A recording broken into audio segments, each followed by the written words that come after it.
It is time for the reading recap. Hey y'all, if you're new here, my name is Mimi Queen and I'm gonna tell you about all the books that I read this month. How is it already almost February? What? I am recording this video because I am gonna be traveling by the time you guys see it, so technically the month isn't really over and I kind of could push, but tell you about all the books that I read so far. And this month was such a light month. I'm kind of disappointed in myself, honestly. I normally read a lot more and this month was just super busy. It flew by and absolutely insane. So all 5 of the books have some element of romance, but 3 of them are like traditional romance novels. First one is Honey and Spice, and I got this during my stop at the romance bookstore, and this was a book that one of the employees recommended and I was so eager to read it. Like, I was looking for an enemies to lovers trope, and that's what this was, and she was like, it's so good, you need to read it. So it is about a girl college student who has a radio show and she basically hates men. She's on her radio show, she talks to women about how to like not get played by men and how to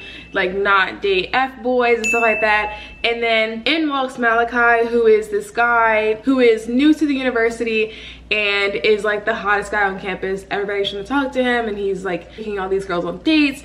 And even though this girl is not at all interested in Malachi, they decide to work together because she really wants to increase the audience for her radio show and he needs her help with one of his film projects. So they work together for these different purposes and their relationship develops over time. Overall, I give this book a 3. I was not a huge fan of it, and that's because it is so long. Like, this could have easily been 100 pages shorter. I also think the writing was done really, really well. Like, everything is in the POV of the female lead, and she has this very almost like Hotep type of a mindset where everything she's doing is either for the empowerment of herself or for Black people or for women, and she's just very strong-minded, but it was also like very wordy. I couldn't really get into it, and I think part of that is the writing style, but because it was just like very, very long, and also because I'm not really into like college plots. I think a lot of the books that I've read so far, and none of them have anything to do with college because it kind of just reminds me of like, I don't know, a younger time. It's not really like my cup of tea. So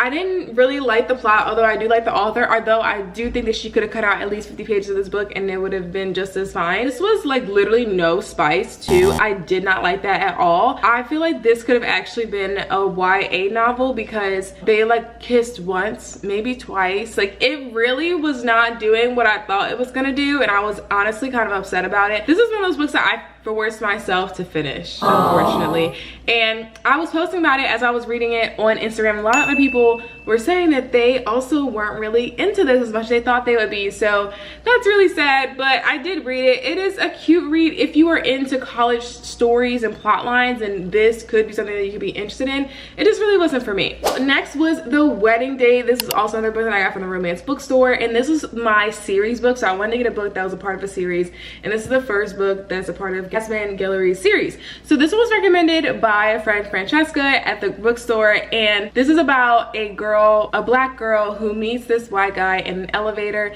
They get stuck in the elevator, but while they're stuck, he tells her that he is going to this wedding and he doesn't have a date. He impulsively asks her to be his date to the wedding. They go to the wedding together. Of course, all his friends are white and she is like navigating this wedding, but then they start to get to know each other because he tells his friends that she is his girlfriend. So it is definitely a fake dating trope, and it's actually pretty cute. I thought this novel was gonna be all about the wedding, but actually the wedding is like the first 3 chapters, if that. They end up entering a long distance relationship, which I was not expecting at all from the back of the book. Like, I thought that the whole thing was going to be about the wedding, and I was really anticipating that. Like, I really wanted that type of story. This one was also really low spice. They do kiss and they do spicy things, but it just skips over. They'll like start to kiss and then it'll just be like a paragraph break, and then it's like, oh, I was looking for my underwear, and so I wasn't really on board with that. I wasn't on board with that at all. Like, no. I will say it did pick up halfway through where they're now like dating long distance, so they don't really know if they're dating. So it's kind of like, what are we? Like, what is happening? Like, trying to find a relationship. And it's really interesting to see a white male character who isn't a problem. I think the only white male characters I've read have been like oddly racist and just like not great people, and this guy actually wasn't that bad of a person. Like, he was not at all weird towards her because of her race or anything like that. So I did like that part of the book. I did give this a 3.5. Again, low spice, so immediately I'm like, although I have read some books that were low spice that I did really enjoy. This one just wasn't like all that for me. I'm not totally sure if I'm gonna read the series. I just don't like to commit to series, y'all. I really don't. I don't know what it is.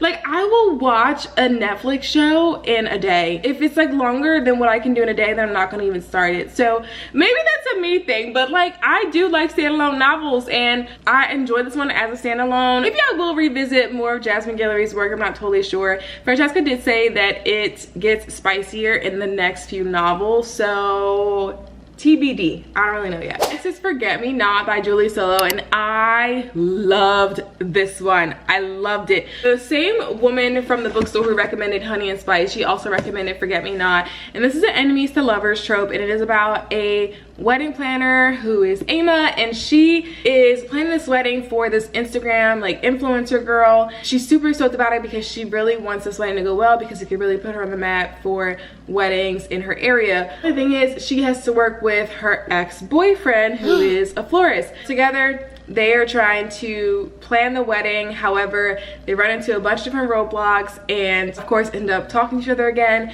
And what I really like about this book is the way that it is told. It is very like it's so good. The present day tense is told through the POV of Ama, and it's them planning the wedding.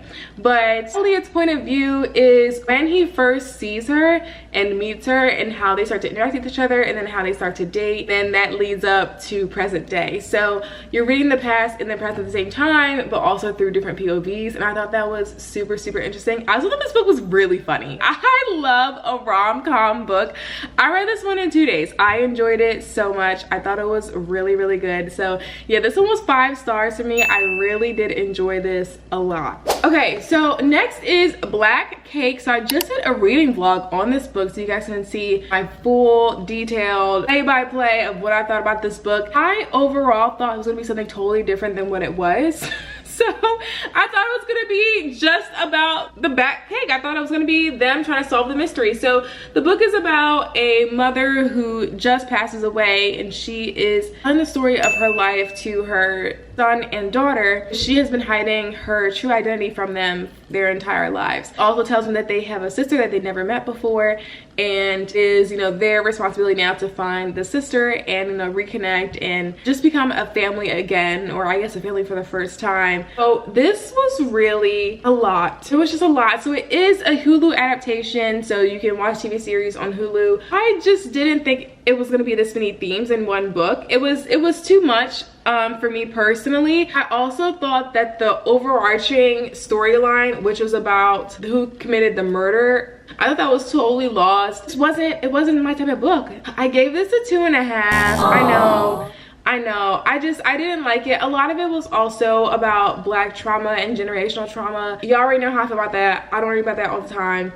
I just wasn't expecting it to be a heavy book. I thought it was going to be something that was like fluff and just about like the mystery, which is who killed the guy. You know, I'm not going to give you too much of what happens, but it just wasn't what I thought it was going to be. It's okay. You can't win them all. Next, this one was so weird. Oh my gosh. This is my first ever Octavia Butler novel. It is called Fleeging, and this one is one of her standalone novels. I did not know what to expect. First and foremost, I normally don't read a lot of classics because, similar to the popular TikTok books, I just don't like them. I think they're overhyped, and maybe I don't have the same taste as the majority of people. I don't know, but I picked this up on a whim, and I'm actually really happy that I did. So I normally don't read fantasy, but this is definitely fantasy, and it's a vampire story. And it actually really reminded me of my Twilight days way back when I was reading that. So this is about a girl who wakes up in the middle of the woods having no idea who she is and no recollection of what happened to her. Turns out she's a vampire. So she meets this man, and he agrees to like help her and take care of her. As you go throughout the story, they're uncovering what actually happened happened to her, her family, her past, how she became this vampire, and like what her vampire community is like. It is so good. I was not expecting to be so into this novel like I was. I kind of wish this was a series, because I would read the second one of this book if it were a series. There were some things that I was a little caught off guard by. So for one thing, this girl looks pretty young, and that's how she described her in the novel. The guy that is taking care of her, aka like her boyfriend, he is very clearly like 30s. She looks like she's 12. That to me was weird. That to me was very weird. I really didn't think I was gonna keep reading, because I was like, why do people think this is okay? Like, what is going on here? As you start to uncover her history, turns out she's like 50 something. So I was like, all right, like it's not what I thought it was, but like it was close, you know? There are a lot of really interesting themes in this novel. To combine a vampire story with also racism and also the issues with society and our justice system, as well as, I guess you could say, hypersexualization of Black girls. This was so beautifully well written, and it was also written in a way that is just like easily digestible, because I feel like a lot of fantasy novels, it takes so long for me to understand what is happening, because you just have to understand like the world and like the world that they live in and what it's like in that like dimension, universe, whatever. The fact that I got into this very quickly, like early on, within the first 50 pages, I was like, oh my god, like this is pretty good. That was pretty good to me. So I think I'm gonna be reading more of Octavia Butler's novels. I enjoyed this a lot. This one was 4 stars. The reason why I didn't give it 5 is because I just really didn't like that she was as young as she was. That to me, it struck me, but like it was still good, you know? It was still good. Wait, there's one more. I totally forgot, because I read this book so quickly because I thought it was so good. It is How to Kill Men and Get Away with It. So I got this from the romance bookstore too, and this one is so funny and so good. So it is about this London-based influencer girl, and she is being stalked by one of her followers. So he's like sending her these like weird messages, and she is like, who is this man? So she goes out one night with her friends, and one of the guys that's at the club in her section tries to be really inappropriate, and she's like, I'm gonna go home. So she like starts to leave, and he follows her out and tries to attack her, and he ends up dying. When he dies, she feels absolutely no remorse. She's just like, whatever, like what a creep anyway, and keeps going on with her life until she starts to recognize that there are a lot of people, or men specifically, around her that have been attacking women, that have abused women or sexually assaulted women, and she takes matters into her own hands, and she literally starts to kill them, and she gets away with it every time. So interesting how she gets rid of the bodies. But anyway, this was an incredible book. It also has a little bit of romance in it too, which I was not expecting. So she is dating while she is like killing these guys. It's so weird. And I thought the weirdest part about it is that she says that she feels more fulfilled doing the job of taking out these terrible men instead of her influencer job, which is she starts to like have this like glow up, and people are like, oh my god, your skin looks so great, like what products are you using, like it's so incredible. It was such a crazy book. I gave it 5 stars. I had to. I enjoyed it so much. I'm really happy I picked this up, because my goal was to get all romance novels, and I decided not to, and I got this one instead, and oh my gosh, it was so good. This one was definitely worth the read. So I was wrong. There were 6 books that I read this month. So pretty good. I'm still pretty proud of myself, of the novels that I did read. But if you guys have heard of any of these or have read them yourself, let me know in the comments, and I will see you in the next video. Bye.